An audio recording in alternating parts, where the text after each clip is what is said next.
He never needed a gun to control people. He used debt. If you want to understand how the Mafia built one of the richest underground economies in the world, stay till the end. Because this story isn't about blood. It's about money, and how the Italian Mafia turned borrowing into submission. Palermo, Sicily, 1950s. The war has ended. Cities are rebuilding. Businesses reopening. But cash is scarce. Banks lend only to those with political connections. In poor districts, small shopkeepers and workers need money to survive. That is where the Mafia steps in. Men like Calogero Vizzini and Giuseppe Genco Russo, powerful figures in Cosa Nostra, offer loans without paperwork. The rules are simple. You borrow 100,000 lire, you pay back 120. If you can't, they take your business, your home, or your life. This is loan sharking, known in Italy as usura mafiosa. At first it looks like help. Over time, it becomes control. By the early 1960s, the Sicilian Mafia has built an informal banking system. Local bosses circulate millions through construction companies, food markets, and transport cooperatives. Interest rates run from 20 to 100%. The profits are staggering. But more important than the money is the leverage. Once someone owes the Mafia, they are no longer free. Every debt becomes a chain, a way to demand favors, information, and loyalty. Businessmen become front men. Politicians become allies. Across southern Italy, debt becomes the Mafia's silent weapon. When Cosa Nostra expands into public contracts and smuggling, the same logic applies. Loans fund illegal construction projects. When debtors can't repay, their companies are absorbed. In a few years, the Mafia controls large parts of Sicily's economy through shell firms and partnerships. Meanwhile, in Naples, a different organization follows a similar path, the Camorra. Unlike the rigid hierarchy of Cosa Nostra, the Camorra is decentralized, small clans competing and cooperating at the same time. In post-war Naples, unemployment runs high. Street markets, black market trade, and illegal betting dominate daily life. Here too, the Camorra becomes the local lender. They provide quick cash to shopkeepers and smugglers. The interest is high, the repayment unforgiving. When money isn't enough, they take goods, property, or family assets. Debt becomes a business model. By the 1970s, both Sicilian and Neapolitan mafias are evolving. They no longer rely only on smuggling and extortion. They reinvest their earnings, buying warehouses, land, and construction companies. Each investment hides dirty money and generates clean revenue. Loan sharking now funds real estate, transport, and trade. Economists studying southern Italy begin calling it the shadow credit system.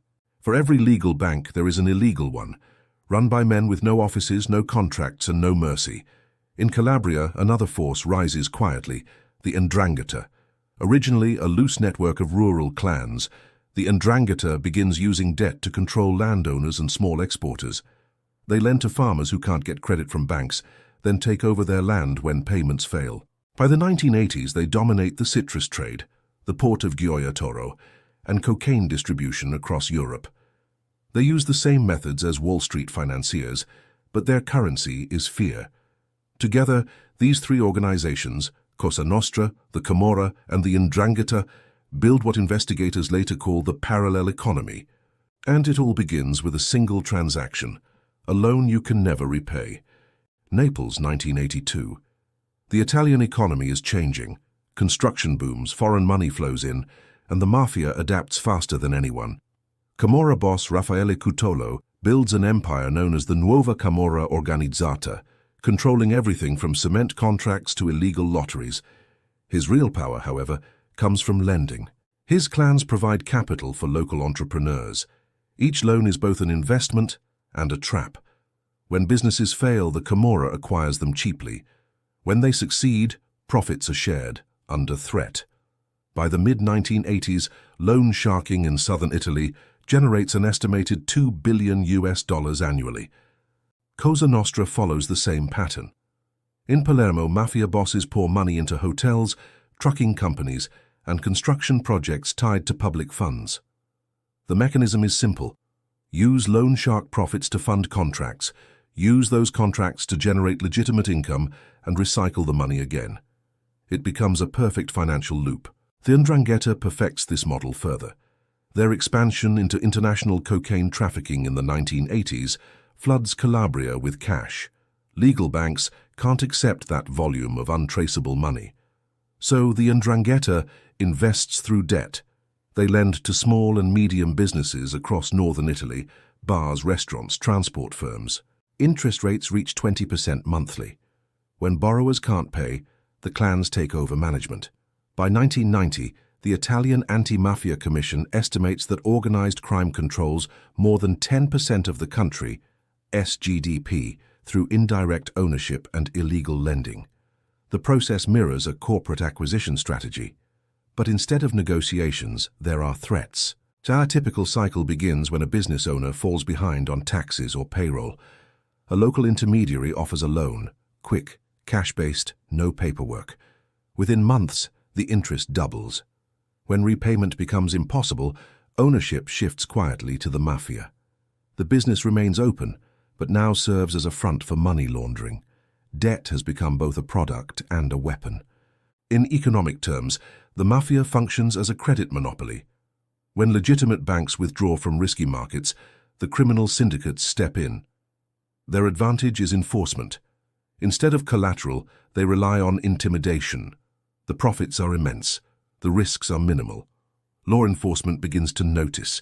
In 1984, Italian prosecutors Giovanni Falcone and Paolo Borsellino launch financial investigations that target mafia cash flows rather than murders. Falcone traces loans and deposits through Swiss accounts and offshore banks. His reports reveal that the Sicilian mafia launders billions through banks in Zurich, Luxembourg, and Liechtenstein. Each dollar comes from two main sources: drugs and debt. Loan sharking generates stable cash. Drug money increases volume. Together they form the mafia's economic engine. The findings shock Italy. Falcone's work leads to new laws that allow asset seizures, financial monitoring, and RICO-style prosecutions in Europe. But the mafia adapts again. By the 1990s, globalization gives them new tools. They move into legitimate finance: foreign exchange, construction bonds, even stock portfolios. They partner with corrupt accountants and use shell companies registered in Panama and Malta. The old debt-based system evolves into corporate finance. What began as street-level loan sharking now mimics investment banking. The same psychology applies.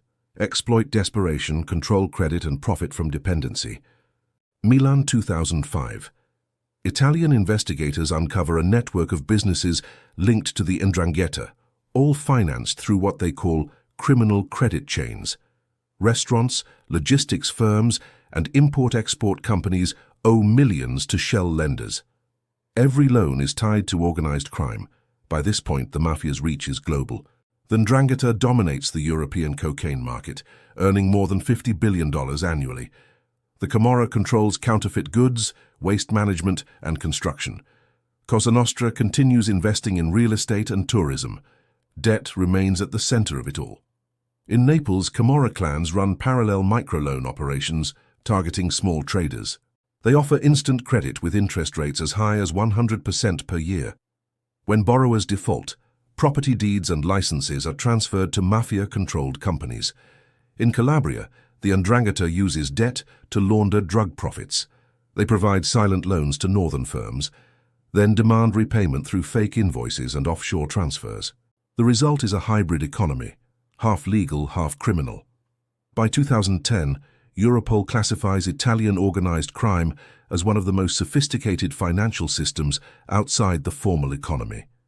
Debt has become the bridge between crime and capitalism.